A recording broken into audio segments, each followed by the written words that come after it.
Welcome, dear friends, viewers, my students, and of course my colleagues on MuniMeter Health, your site of learning cardiology and human heart awareness.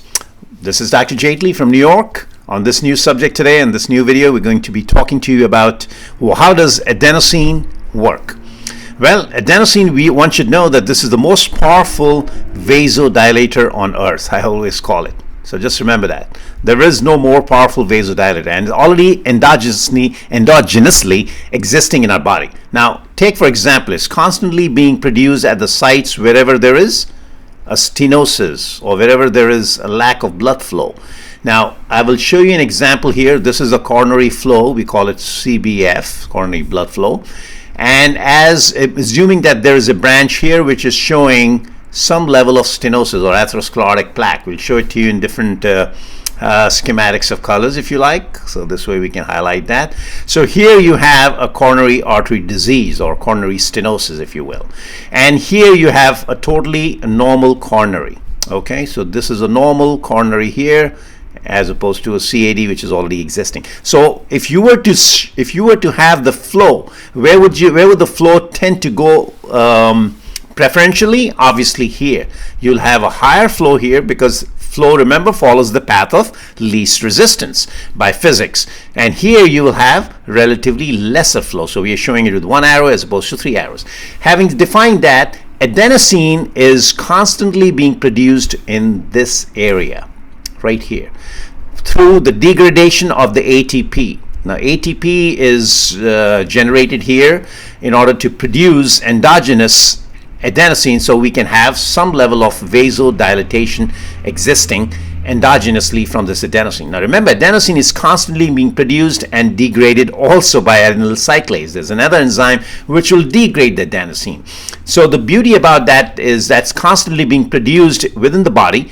It is also it's all taken up by RBCs and endothelial cells and destroyed. So therefore you have to have a constant adenosine being produced in order to achieve some level of vasodilatation. So in other words, whenever there is myocardial ischemia, lack of blood supply, an angina or an infarction that's occurring, adenosine is the first to get there, guys, to cause the vasodilatation in addition to other endopeptides. Now obviously these are purine derivatives. These are very complex molecules. However, the half-life, one should know, is only about 11 seconds or under. So it's less than 11 seconds. Just remember for the sake of it, by 10 seconds.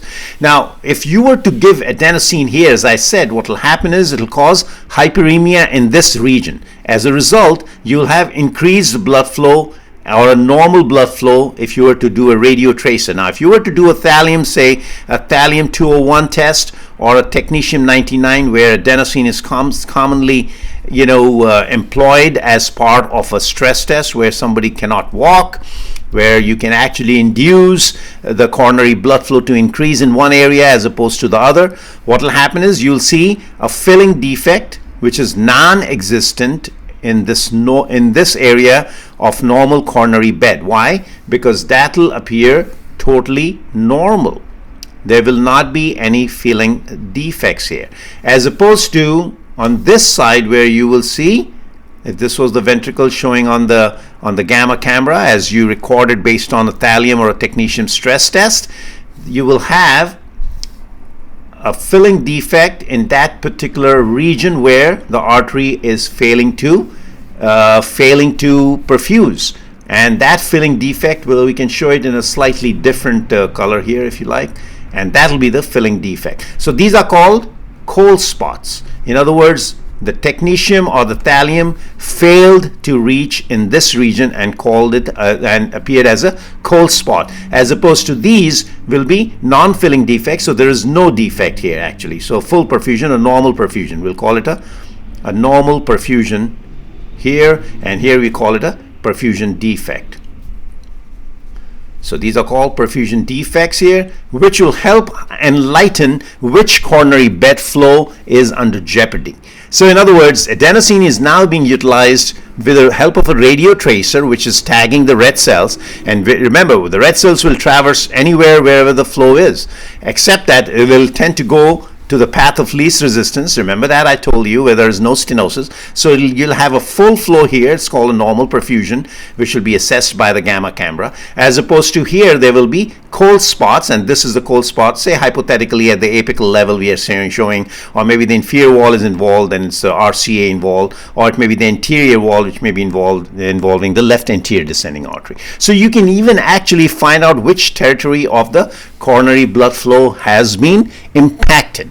Now remember, there is a certain level of receptors which are present at these coronary blood flows. Now adenosine works at A2A receptors here within the vessel wall. These are A2A receptors, and I'll get to the rest of the list in a second. So A2A receptors are present in the vessel wall. Remember that they are present wherever there are vessels, predominantly coronaries we are looking at, but they will dilate all everywhere, including the cerebral circulation, the renal, and what have you, or even the peripheral vascular. That's why sometimes the side effects when somebody gives adenosine, remember it has to be given in a bolus form. Why? Because you have only 11 seconds for it to work, to get to the site and do the action for you.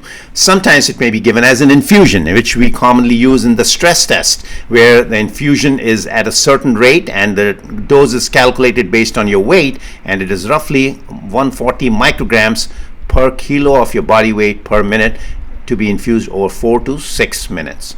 And the radio tracer is injected right in the middle somewhere at the third minute, etc., depending upon the infusion. And we'll go to the protocols later at other time. So A2A receptor is here, which is present at the vessel wall.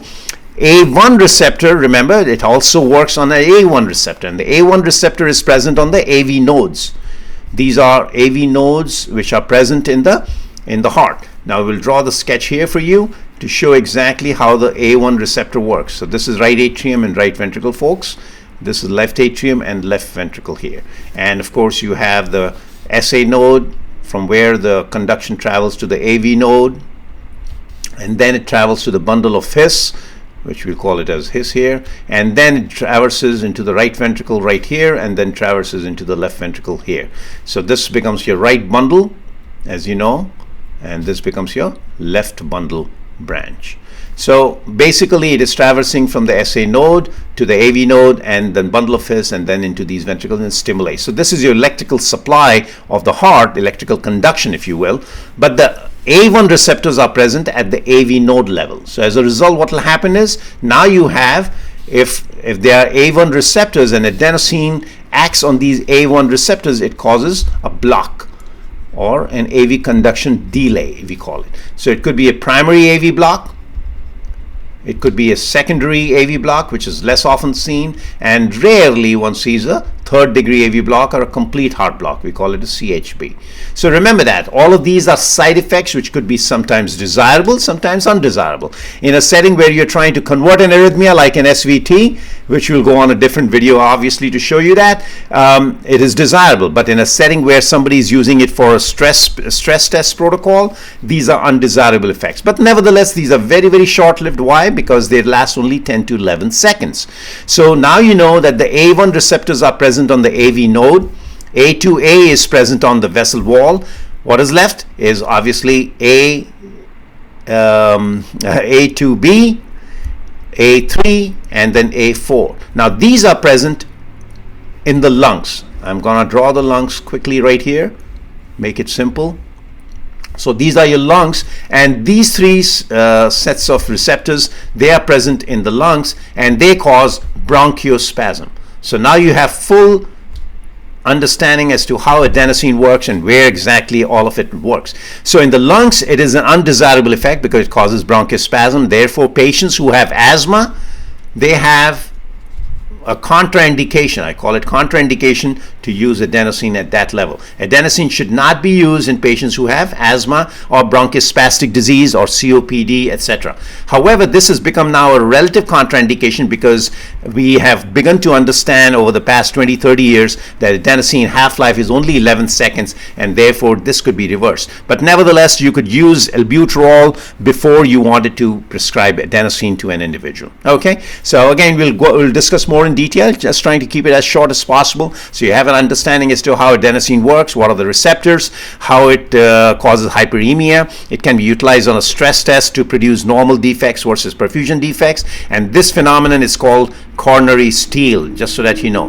It's called coronary steal phenomenon, because what is happening is more blood is flowing into the normal arteries here as opposed to the stenosed arteries. So there will be a steal. So this is called a steal that's occurring because this normal artery tends to steal more coronary flow in this vessel as opposed to the coronary stenosis. Actually, this is where the flow should be, but that's not happening because it's only vasodilating submaximally, whereas here you have a fully maximal vasodilatation, whereas here you'll have a minimal or submaximal, I call it a submaximal vasodilatation. So just so that you know, a normal coronary will steal more blood into this phenomenon, leading into a normal perfusion scan, and here you will have a coronary steal, and that'll result into a perfusion defect depending upon which territory is involved. Other receptors I've already told you about, which are really present within the lungs, and they cause undesirable effects like bronchospasm, except the A1 receptor, which is present in the AV node right here I shown you in the heart, and so that causes undesirable effect like blocks, commonly seen as first degree, rarely seen as second and third degree. But sometimes it could be a desirable effect where we can actually convert an SVT into a normal sinus rhythm depending upon. So again, we'll cover all of that more in details in subsequent videos, but just so that you know, this is how adenosine works. Okay, so thank you again for your attention, and I hope you enjoyed this very short session here on adenosine. I know it's a little complex magic board that I employ here to explain, but hopefully I try to make it as clear as possible for all of you. Okay, looking forward to meeting you again on my next video lecture.